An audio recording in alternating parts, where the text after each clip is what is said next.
Happy birthday, Chester. Oh shit, I fucked it up. Happy birthday, Chester. Um, we miss you, man. There's not a day that doesn't go by where I don't think about you, man. But we don't think about you. And man, you would have been 50 years old, man. That's crazy, bro. That's crazy to think. Cause it's like this whole time I have this image in my head, you know, like that. Chester was like, you know, in his prime, you know, in his late 30s, early 30s, or whatever, like in the mid 30s era, 2009, 2010, 2011, that era. Like I have it as ingrained in my mind, you know. So it's crazy to see, like, you know, he probably would have been like kind of old now, right? Like it's crazy, bro. Linkin Park is old. That's crazy for me to think about that shit. That's wild, bro. But like, yeah, now, like, man, I sort of got, man. You know, everybody in my everybody knows that I love Chester. Everybody knows. You know, like, I literally have a tribute band in dedication to Chester. We're gonna be doing like, you know, like, his solo stuff and his side stuff, but that's not important. Okay, we'll talk about that later. Okay, but what I want to talk about is, man, like, this guy, man, this fucking guy, like, I was obviously enamored by Linkin Park's music when I was a kid and a preteen, and then, like, you know, I ended up seeing a video of Linkin Park playing live, and I believe it was live in Texas. I believe he was singing, he was screaming, he was moving. He's like, ah, and then I was like, what? Are you? That shit was like, he had so much aura to me. Like, this guy would sing with so much emotion and authenticity, and on all these tracks, and he would do it so well, you know. And you feel it, and you're like, fuck, man, look at this guy move, look at this guy hit these notes and shit, like, and scream, and I remember in that moment I was like, this is what I want to fucking do. And I began my singing journey because of Chester. When I was like 12, 13 years old, I believe, I was singing in the closet. Now, I was sap ass. It was not until, like, I got, like, you know, till I was 23 or 22 when I started actually getting good, I think. Yeah, but nah, man, I swear to God, I give everything to Chester and to Linkin Park, because if it wasn't for them, man, I wouldn't even, I don't think I would even be here. I would be here, but I would be here in a different format, I feel like. That was my main thing. This is, you know, it's my favorite band, my favorite singer. So yeah, like, and guys, remember, like, Chester Bennington had other stuff outside of Linkin Park. You guys, I want you guys to check that shit out, especially the Dead by Sunrise record, because that record is really good.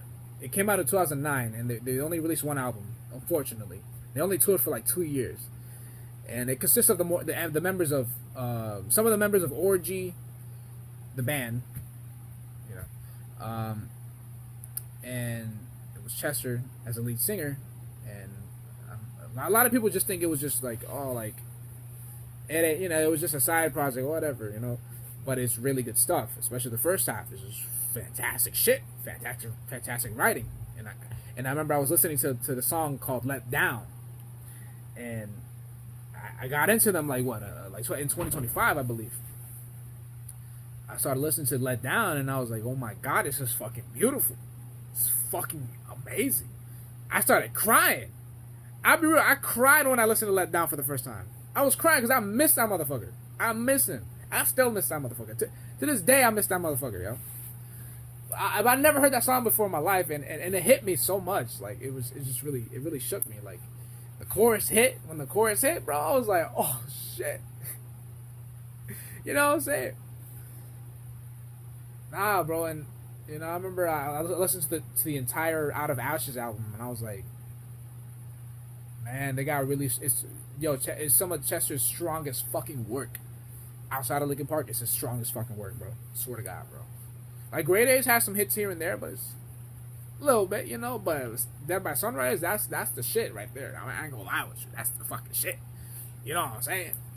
He also did stuff with Stone Temple Pilots for the time in 2013, and that was interesting, because It's a shame though, man. It's a shame, but how Scott Weiland, the whole thing with Scott Weiland and Chester at the time, but I think they kind of like, I don't really know too much, but I think they kind of reconciled a little bit.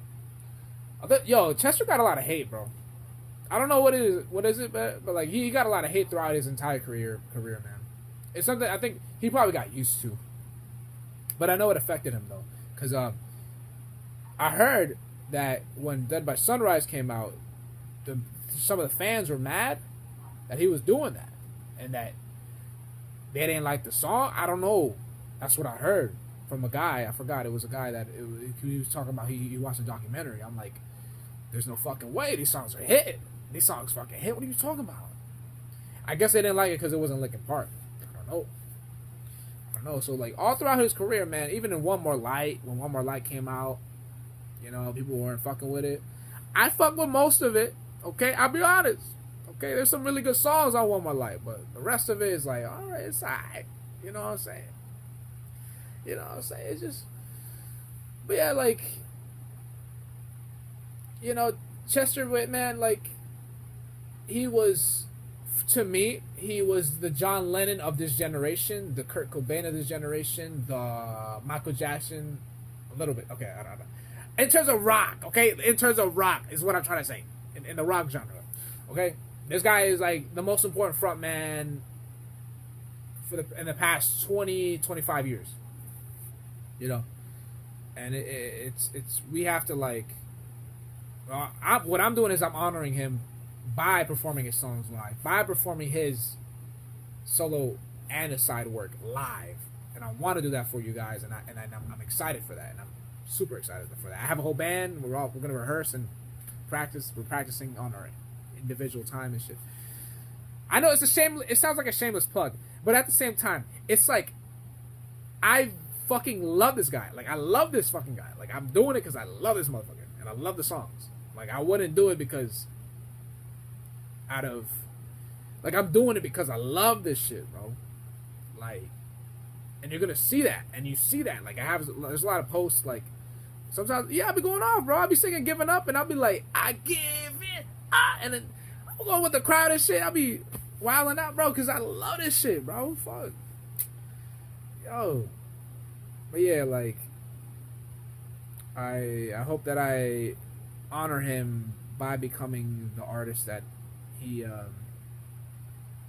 wants for me to become, basically. Like because I feel like during this time, like Chester has been guiding me spiritually, whether you want to believe it or not. I don't give a fuck, but I'm gonna tell you my experience because I've been really like delving deep into Chester's history and his story, his documentaries, his interviews, everything. I feel like he's with me. I swear to God, I don't give a fuck if you like, cause there's a lot of haters out here like, oh, you think you're special? No, motherfucker, this is how I feel, bro. Like I swear to God, I be performing some of these songs. I remember I performed One Step Closer live. It was at an open mic, and I was like, shut up. And as soon as we did the shut up thing, I swear to God, I felt like he like somebody was with me inside of me or some shit. Cause I went off. I was jumping and like I felt like Chester was experiencing the crowd through me in a way. I don't know. And it's not the first time that happened. Cause I remember I sung. I was in Newark. It was right after the Linkin Park concert, on August 3rd, and I sung karaoke. I started with Giving Up because nobody was doing Giving Up, so I said, "Fuck it, I'm gonna do it." I did great, thank God. Everybody treated me like a celebrity and all that, and then I continued to do more songs and more songs and more songs by Linkin Park, some by Slipknot, and here and there.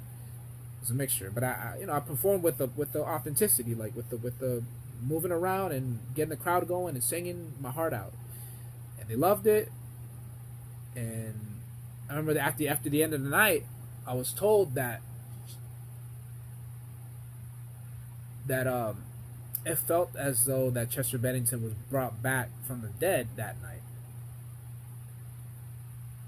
And I'm not gonna lie, like I felt like he was with us that night too.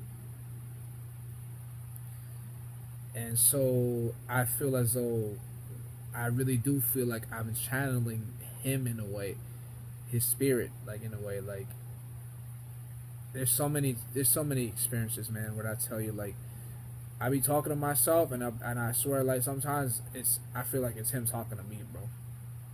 I swear to God, bro. And I'm not playing around, bro.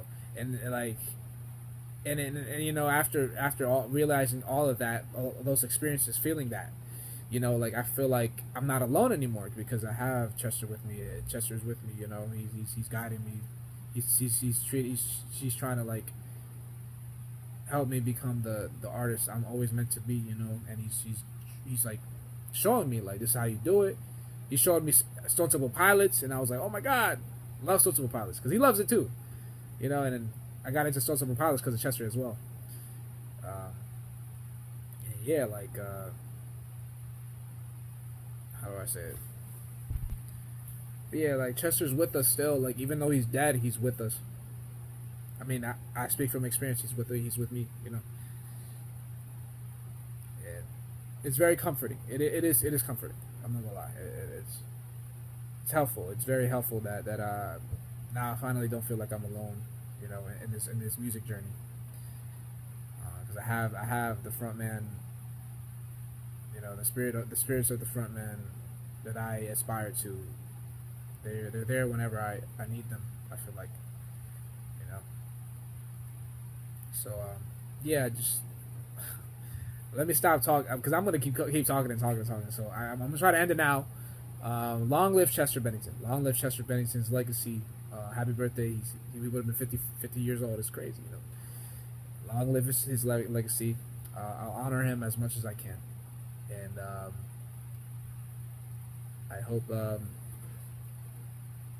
yeah, just listen to his music. Listen to his other music. His music outside of Lincoln Park. And I really think you guys will love it. You know. But yeah, I'll let you guys go. Thank you guys so much, and have a good night or day. I don't know. Take care.